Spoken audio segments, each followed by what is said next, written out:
a 19th century citizen's reflections on President Trump's trade policies. Good day to you, kind sir or madam, and may the Lord bless this peculiar hour in which I speak. For if ever there was a marvel that would cause a man to question the steadiness of his own soul, it is this, being plucked, seemingly by providence or devilry, from the cobblestone streets of 1854 and cast into a world wrought of glass, lightning, and a restless hum not unlike the clamour of a million hives. I am a modest man from the town of Concord, Massachusetts, a cobbler by trade and a part-time pamphleteer for the Whig cause, though the party hath since dissipated into dust by the time I write these words. My hands are rough with labour, and my thoughts shaped by the toil and liberty of my age, now strain to reckon with this strange land in which I find myself, a republic familiar in name yet foreign in temperament. Now you ask of me my opinion regarding the decisions of your president, Mr. Donald Trump, specifically in regard to customs tariffs. Ah, tariffs, that familiar instrument of commerce and protection, known well to us of the 19th century. Indeed, in my day we debated tariffs with a passion equal to that we reserved for the Union itself. I recall the speeches of Mr. Henry Clay, whose American system sought prosperity through internal improvement, a national bank and, yes, protective tariffs to nourish our young industries and keep British dominance at bay. In those times, the argument for such measures was as clear as the North Star. The United States must raise its own manufactories and not be beholden to the whims of English mills or foreign wares. We prized independence, not merely political but economic, so when I hear that your President Trump hath raised tariffs upon goods imported from lands such as China and other distant empires, my instinct, shaped by those clay-clad years of American infancy, is to nod in agreement. Aye, why should this proud republic not defend her labourers, her smiths, her farmers, her fabric spinners from the ruthless prices of foreign-made trinkets? Why should the hands of American sons toil in vain, while cheaper goods flood your ports, crafted by men and children paid less than a loaf of bread a day? And yet, as I walk these streets and peruse the grand emporiums lit bright as day at midnight, I begin to understand that your economy is not like ours. It is a creature far more vast and interlinked than any we dared dream.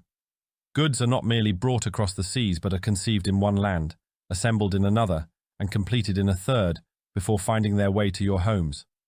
I saw a small device, no larger than a snuff box, that plays symphonies, sends messages, and shows moving pictures, all conjured, I am told, from materials and parts sourced across 5 continents. And thus, a tariff today does not merely tax the foreigner. It disrupts a whole chain of manufacture, from the miner in Bolivia to the factory hand in Iowa. Moreover, I find that the term American company no longer signifies a body rooted in our soil and loyal to our flag alone. Nay, it might be an enterprise whose heart lies in California, whose hands work in Shenzhen, and whose profits rest in an island far from either.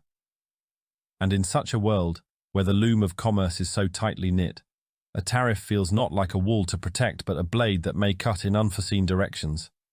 I spoke with a farmer in Kansas who decried the cost of machinery rising due to imported steel being taxed, and a woman in Ohio whose small business faltered when her raw materials could no longer be purchased cheaply.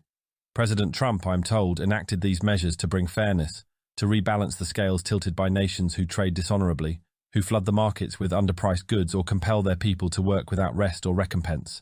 Such aims I cannot dismiss, for we too believed in fair competition, in a market not dominated by tyranny or servitude.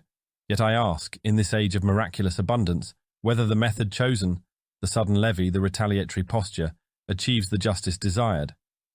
There is also this peculiar thing called the stock market, where men invest in companies with mere slips of paper, and fortunes rise and fall upon rumours and pronouncements. I confess it bewilders me. How can the raising of a tariff in 1 month cause the loss of thousands of labourers' wages the next? In my day, an action bore fruit or failure after a season's turn, not in the ticking of a brass clock. But this, I suppose, is your world. What troubles me most is not the tariffs themselves, which in theory I might support, but the manner in which they are deployed, not through calm deliberation and broad consensus, but through proclamation like a royal edict. It reminds me of the dangers we once faced when power concentrated too heavily in one office. The strength of our republic lies not in the will of a single man, no matter how well-intentioned, but in the wisdom of many gathered together. I do admire, though, your president's forthrightness. In my time, we tired of politicians who said much and did little. This Mr. Trump says much and does much, though not all approve of the direction. He speaks often of bringing back jobs, of restoring the dignity of the American worker, and I find in that a noble pursuit. But a noble end must be pursued with prudent means. Allow me to describe an image I saw on one of your electric screens. Moving pictures, you call them. There was a port, filled with towering cranes and containers stacked like dominoes. Ships as large as villages docked, unloading goods made far and wide.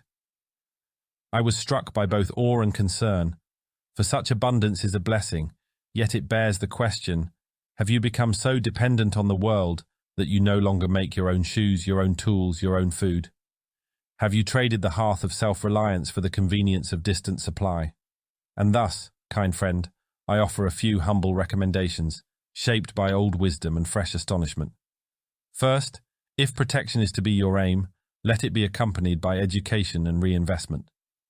Fund apprenticeships, restore vocational schools, and cultivate the domestic industries you hope to defend. A tariff should be but one arm of a greater strategy, not the lone pillar of an industrial revival. Second, ensure transparency and cooperation in such matters. A tariff announced in haste can damage years of planning. Consult your states, your industries, and even your trading partners before such great shifts. What is done in isolation breeds resentment and retaliation. Third, invest in your people, not merely by shielding them from the winds of competition, but by giving them the tools to thrive in any weather.